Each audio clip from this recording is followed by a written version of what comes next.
Hai kembali bersama Abang Mova. Gimana nih kabarnya? Semoga slow-slow aja ya. Mendengar kata Mission Possible, pasti kamu akan merujuk ke film Hollywood yang dibintangi oleh Tom Cruise ya, yang berjudul Mission Impossible. Tenang, kamu gak sendirian sobat. Tapi ternyata film Korea satu ini gak ada hubungannya sama sekali dengan film aksi tadi loh. Film Mission Possible ini mengisahkan Lee Sun Bin yang diperankan oleh Yoo Da-hee menjadi seorang mata-mata rahasia dari Departemen Keamanan Negara Tiongkok yang diberikan misi menyelundupkan senjata dengan jumlah yang sangat besar di Korea Selatan. Film ini baru saja dirilis pada Februari 2001 lalu. Siapa sangka film yang dari judulnya menggambarkan film aksi seutuhnya ternyata mengandung unsur komedi di dalamnya. Film ini disutradarai oleh Kim Yong Joo, dan sebelum mulai alur cerita filmnya, Abang Mova mau ngingetin teman-teman untuk jangan lupa like, subscribe, dan nyalakan loncengnya ya. Langsung saja Abang Mova mulai ke alur cerita filmnya. Film dimulai ketika sekelompok penjahat melakukan aksi penyelundupan. Mereka mengangkut senjata api dari Cina menuju Korea Selatan untuk dijual secara ilegal. Kementerian Negara Cina sudah merasa kewalahan untuk mengatasi masalah tersebut. Bahkan mereka telah kehilangan agen muda mereka dalam tugasnya. Pada akhirnya, Direktur MSS Cina hanya bisa mengirim seorang agen pemula untuk mengatasi masalah tersebut. Agen tersebut bernama Ling, gadis muda asal Cina yang sudah lama tinggal di Korea Selatan. Ia mempunyai senior bernama Agen Chow. Agen Chow memberikan beberapa perlengkapan berupa uang dan identitas baru yang akan digunakan oleh Ling. Dan sekarang Ling akan memakai nama baru yaitu Yoo Da-hee. Lalu Agen Chow juga menuju ke agen baru yang berasal dari Korea Selatan. Dia adalah Agen Ama, seorang agen yang akan membantu Da-hee dalam misinya.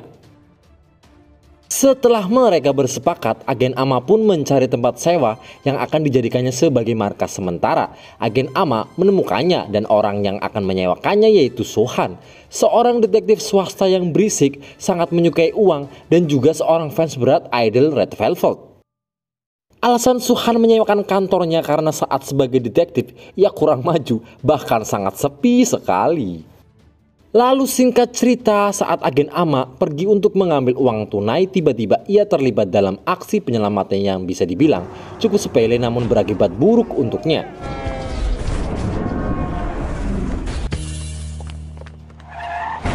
Agen Ama pun menghilang tanpa kabar sedikit pun, dan Sohan mengira Agen Ama tidak jadi menyewa tempatnya. Lalu keesokan harinya, Da-hee mendapat kabar dari seniornya untuk mengunjungi suatu tempat dan ia seharusnya bertemu dengan Agen Ama yang akan membantunya.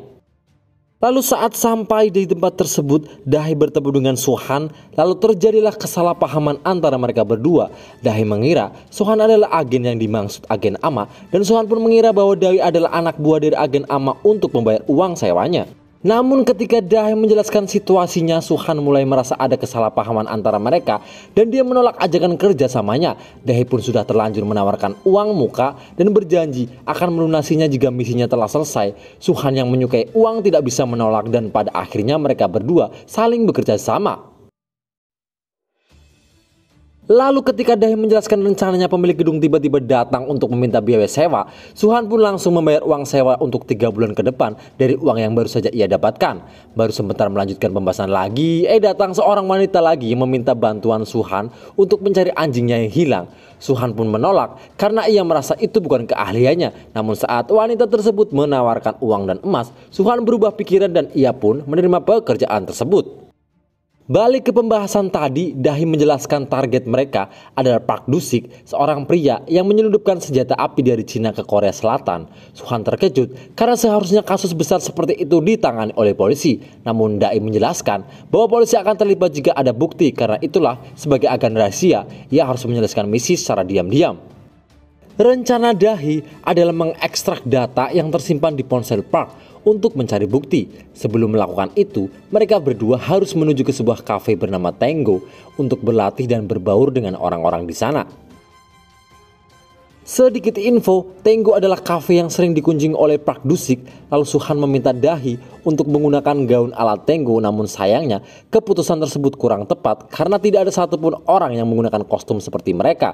Dan apa boleh buat, mereka pun mulai berlatih dengan membiasakan diri akan hal itu. Malam pun tiba, Pak Dusik datang ke kafe tersebut dan mulai bergabung dengan lainnya. Dahi mengambil kesempatan untuk menari dengannya dan mengambil ponselnya secara diam-diam. Setelah mendapatkan ponselnya, Suhan pergi ke toilet, namun sayangnya ponsel terlalu jadul untuk diretas. Pada akhirnya Suhan hanya bisa melihat riwayat pesannya.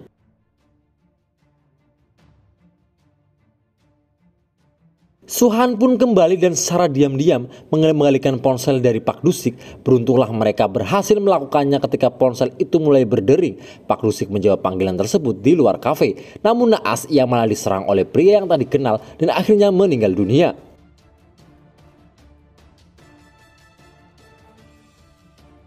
Dahi dan Suhan pun dibawa ke kantor polisi karena mereka terlihat mencurigakan. Tentu saja tidak ada bukti apapun karena memang bukan mereka pelakunya. Pada akhirnya mereka bisa pulang, tapi pemimpin di sana menyuruh anak buahnya untuk mengawasi mereka berdua. Saat pulang, Suhan beranggapan bahwa misinya telah selesai karena targetnya sudah mati. Dahi menjelaskan bahwa kematian Park bukan karena penyakit jantung, melainkan dibunuh oleh seseorang dan itu menandakan bahwa dalang sebenarnya masih bersembunyi. Suhan tidak mengerti tentang kasus-kasus seperti ini dan itu mulai membuat Dahi meragukannya. Suhan pun menjelaskan bahwa ia berhasil mendapatkan petunjuk dari riwayat pesan Park di ponselnya. Dalam pesan itu, Park mengancam seorang pria bernama Jun. Dia akan memanggil polisi jika Jun tidak bisa dihubungi lagi. Namun sayangnya petunjuk itu tidak bisa membantu apa-apa. Pada akhirnya, Dahi meminta Suhan untuk mengantarkannya pulang.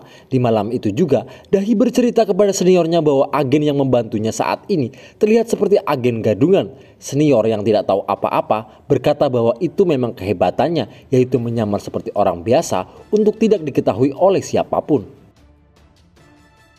Sementara itu, agen Amma yang seharusnya jadi partner Dahi berada di rumah sakit tanpa identitas. Secara dia adalah orang yang sangat menutup diri dan pihak rumah sakit tidak bisa menghubungi siapapun. Oleh karena itulah tidak ada yang menyadari kehilangannya. Keesokan harinya, Suhan menyebarkan pamflet untuk mencari anjing yang dinyatakan hilang. Dia melakukan itu karena sudah dibayar. Dahi mengajak Suhan untuk melanjutkan misi karena dia sudah mendapatkan petunjuk baru. Sebuah berita mengabarkan bahwa ketua mafia asal Korea Selatan baru saja ditembak tadi malam. Ia beranggapan bahwa jika berhasil menemukan dan menginterogasinya, identitas penyelundup senjata api tersebut akan terungkap. Mereka harus mencari seorang yang mengerti tentang dunia mafia dan gangster. Suhan mengenalkan seorang yang mengklaim mengetahui semua hal. Mereka berdua pun menuju ke tempat seorang yang dimaksud. Dahi pun bertanya tentang penembakan yang terjadi tadi malam. Wanita itu menjelaskan bahwa kejadian itu sangat jarang terjadi karena biasanya gangster di Korea tidak berperang seperti itu. Kecuali satu, mereka adalah geng kampak yang terkenal kejam, jadi ada kemungkinan mereka lah yang melakukan penyerangan tadi malam. Dahi menyimpulkan bahwa penembakan itu sengaja direncanakan untuk menyulut peperangan. Pihak lawan pasti membutuhkan senjata api dan dengan itu penyelundupan senjata bisa diuntungkan dalam hal ini. Geng kapak adalah salah satu petunjuk yang bisa mereka selidiki, tapi Suhan terlihat takut untuk menghadapi mereka. Pada akhirnya mereka berdua menyamar sebagai polisi untuk menangkap ketua geng kapak. Ketua di sana menjelaskan bahwa ia tidak melakukan penyerangan apapun dan tidak mengetahui apa-apa tentang penyelundupan senjata api. Saat mereka akan memborgol ketua tersebut, terjadilah keributan di luar di mana sekelompok pria bersenjata menyerang tempat tersebut dan menembak ketua geng kapak. Suhan dengan cepat memukul lawan dan langsung merebut senjatanya. Saat keadaan mulai tenang, Dahi menyadari bahwa Suhan telah tertembak oleh lawan, tapi ternyata itu hanyalah noda darah dari mimisan. Akhirnya mereka mengambil ponsel ketua geng kapak dan pergi melarikan diri dari tempat itu. Dahi berkata bahwa ia membutuhkan seorang peretas untuk membuka ponsel tersebut. Lalu Suhan mempunyai teman yang ahli dalam meretas dan mereka pun mendatanginya. Dia adalah seorang gamer sekaligus fans idol Red Velvet sama seperti Suhan. Saat ponsel mulai diretas, terungkap bahwa ketua geng kapak pernah menghubungi broker senjata 3 hari yang lalu. Terungkap juga bahwa pemilik nomor kini berada di Seoul dan tinggal di sebuah apartemen. Saat mendatangi tempat yang dimaksud, mereka berdua menemukan jasad yang sudah diatur sedemikian rupa supaya terlihat seperti bunuh diri. Ternyata jasad itu adalah seorang broker senjata yang mereka cari. Sama seperti Tuan Park, beberapa orang yang berkaitan dengan kasus ini dibunuh untuk menghilangkan jejak. Pada akhirnya mereka mengetahui bahwa broker tersebut memiliki hubungan dekat dengan Direktur Jion. Saat itu juga terungkap bahwa dalam waktu dekat Direktur Jion akan mengadakan acara pertemuan di sebuah hotel. Dia menjelaskan bahwa mereka harus datang di pertemuan tersebut. Dia akan menggunakan kecantikannya untuk merayu Direktur Jion dan menggali semua informasi darinya. Lalu Suhan berkata bahwa rencana itu akan gagal karena Dahi kurang seksi. Ketika Dahi mulai menunjukkan kepercayaan dirinya, datanglah seorang wanita seksi di mana membuat Dahi berpikir bahwa rencananya memang tidak akan berhasil.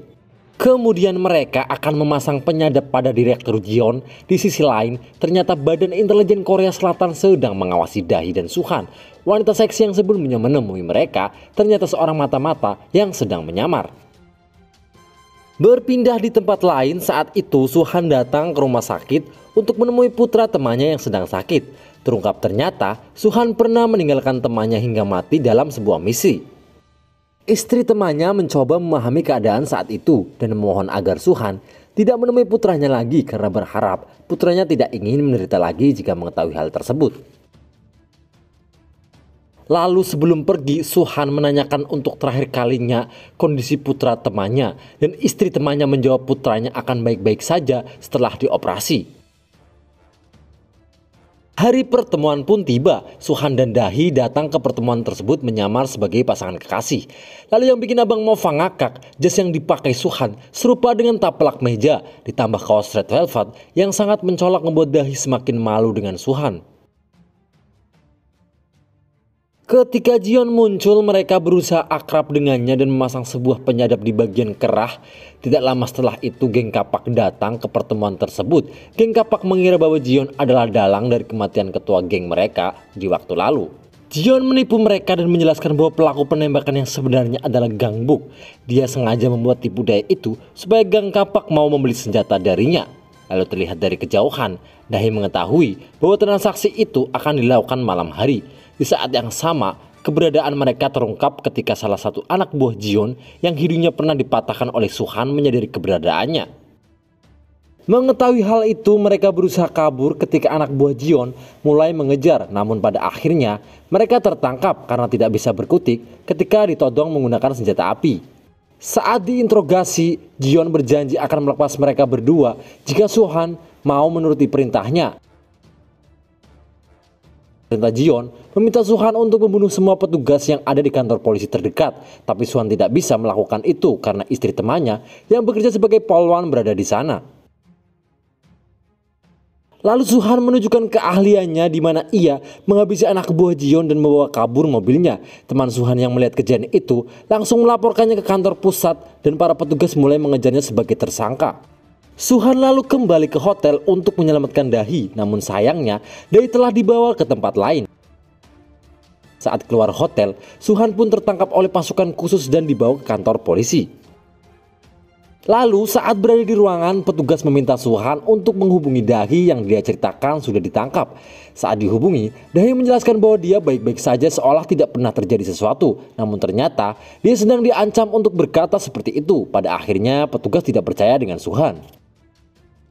Tidak lama kemudian datang agen Bin dan mengambil alih interogasi. Saat itu juga terungkap bahwa Suhan adalah mantan mata-mata Bin yang diberhentikan karena sebuah alasan. Agen Bin yang datang saat itu menjelaskan bahwa saat ini Suhan bekerja sama dengan agen rahasia asal Cina. Suhan tidak menyangka karena selama ini ia berpikir bahwa Dahi adalah bagian dari Bin. Ketika Suhan bertanya kenapa Bin tidak membantunya, mereka menjawab bahwa negara tidak punya kewajiban untuk menyelamatkan agen asing. Mereka juga menyadari bahwa dia dikirim ke sini untuk mati. Perkataan itu pun mulai membuat Suhan muak dan teringat akan masa lalunya yang pernah ditugaskan ke dalam sebuah misi bersama teman-temannya. Sayangnya, pimpinan mereka memerintahkan Suhan untuk menumbalkan temannya karena sebuah alasan. Suhan yang menolak perintah itu dan akhirnya ia dipecat. Sayangnya walaupun dia sudah berusaha, temannya tetap tidak terselamatkan. Lalu akhirnya Suhan menemukan jalan sendiri untuk menyelamatkan Dahi. Dia pun memberontak dan mengancam semua petugas yang ada di sana, kemudian melarikan diri membawa mobil.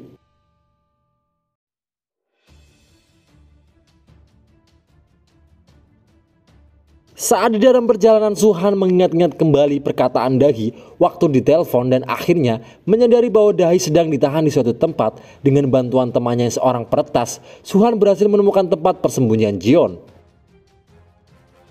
Di sisi lain, di kantor polisi terungkap bahwa Suhan bukan mantan agen biasa. Dalam sebuah laporan, Suhan dinyatakan sebagai mantan pasukan khusus yang bekerja untuk Korea Selatan secara diam-diam. Ya, walaupun kelakuannya terlihat konyol dan terkesan bodoh, namun kemampuannya tidak bisa diremehkan. Sesampainya di tempat persembunyian Jion, Suhan dengan sigap menyelamatkan Dahi yang terikat di sebuah ruangan. Dahi bertanya kepada Suhan kenapa ia menyelamatkannya. Ia pun menjawab, di sisi lain, Jion dan geng kapak sudah bertransaksi senjata api. Di saat yang sama, anak buah Jion menyadari kehadiran Suhan dan mereka pun bertarung 1 lawan 1.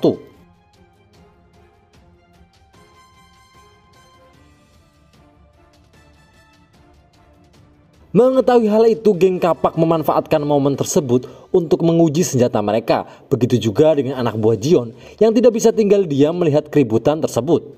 Dengan keberaniannya, Suhan dan Dahi menunjukkan keahliannya melawan anak buah dari kedua geng tersebut.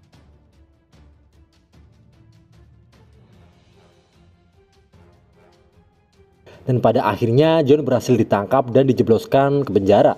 Ketika di penjara, Jion pun berubah menjadi orang bawahan yang nurut apa kata seniornya.